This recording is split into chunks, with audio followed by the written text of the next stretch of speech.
gentlemen, they're all paying their tributes. The 13 coffins have been laid.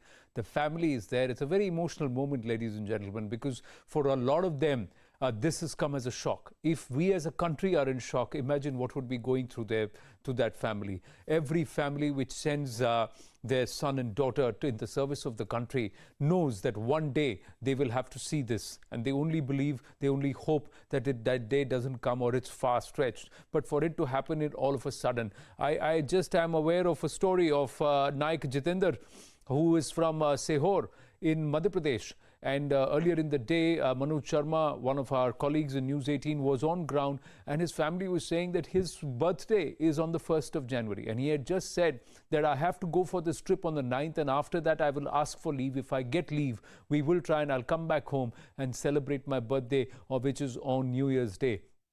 And the family was distraught. So these are aspects which every family will feel cheated now, that their loved one has been taken away so suddenly and with such a tragic accident. The families are there, the next of kin are present. We did see General Rawat's daughters also present there. One by one, we will have those who are now going to pay their respects, and the entire order starts with the Defense Secretary, who's expected sometime around 8:30 p.m. Before that, one by one, the officers would also come. Senior members of the armed services will also be there paying their respects to the departed. The 13 coffins which have been laid, there are, all the photographs have also been kept. If you see the photo frames there of each of those who lost their lives to that horrific crash. General Rawat and Madhulika ji's photos are there right in the middle, and flanking them is Brigadier Leader and Wing Commander Chauhan. One by one, the dignitaries will start arriving.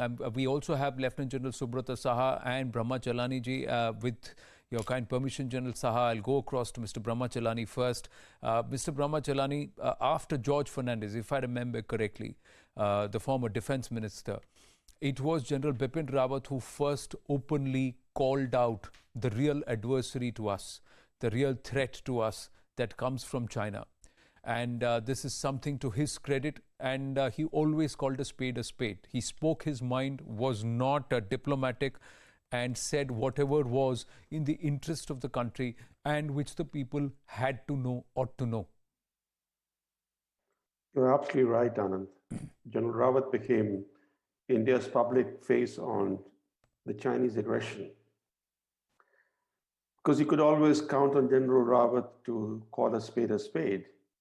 The Defense Minister Rajnath Singh on Monday referred to quote-unquote unprovoked aggression on our northern borders, but he didn't utter the word China. But General Rawat was always willing to speak up. He was always willing to call out China's aggression. And the tragic death of General Rawat and others couldn't have come at a worse time. And it won't be easy for Prime Minister Modi to fill the void caused by General Rawat's death. There are two issues that need special attention. One is taking the military reforms forward, especially the integration of the three services. As the first CDS, General Rawat set in motion the integration of the three services. The task is quite Herculean. In no country are the different services fully and truly integrated. There's always some tension, some tussle between the services. And in India, the process of integration is still nascent. So taking it forward and ensuring proper integration has to have full political backing, and the momentum should not be lost. And the second task is dealing with the China aggression. The China aggression is now in its 20th month, and dealing with the China aggression demands creating synergy among the three services. Internationally, the world has paid little attention to the military confrontation along the long Himalayan frontier, largely because Indian political leaders have been coy about speaking up on China.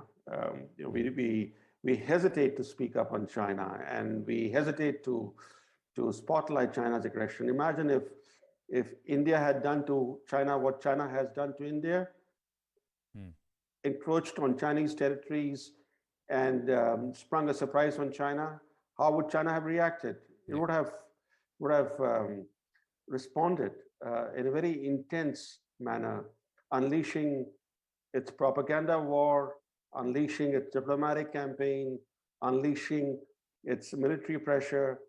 But the Indian establishment has been quite reticent, and that really has, in a way, allowed the international attention to get somewhat blurred. But I think with India, Xi Jinping, if you look at Xi Jinping's larger strategy, he has been successful in South China Sea. He has managed to swallow Hong Kong. But with India, however, he has painted himself into a corner.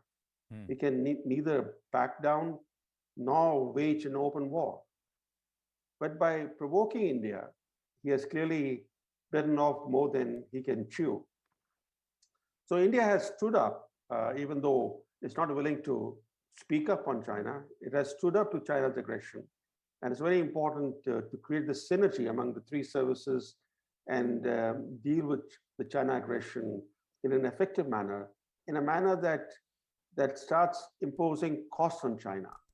So whoever succeeds General Rawat, these two tasks will dominate the agenda of General Rawat's successor. True, it's not going to be easy. We're given to understand that the Army Chief, General M.M. Naravne, is there at the Palam Air Base. So we should also see pictures of the Defence Secretary Ajay Kumar present there. We should have the MOS Defence Ajay Bhatt and the Minister of Defence Raksha Mantri Rajnath Singh also arrive in a short while from now. The family is very, very distraught. Emotional moment for everyone, ladies and gentlemen. Lieutenant General Subrata Saha is with us. General Naravne demits office or completes his term sometime in April 2022. He is the senior most among the service chiefs at the moment, with the Air Chief and also the Navy Chief recently assuming office. Right now, there is no immediate line of succession envisaged for the CDS. The government should take a call on who would handle the responsibilities. It's the Cabinet Committee on Security that should take the decision. And any of the serving armed forces chief might be picked, or a three-star officer might be elevated to make him the CDS. But the challenge, ladies and gentlemen, is that General Bipin Rawat had at least 2 more years. And he had taken it upon himself to ensure that by the time his term comes to an end, India is well and truly on course to have theatre commands and also an integrated battle group.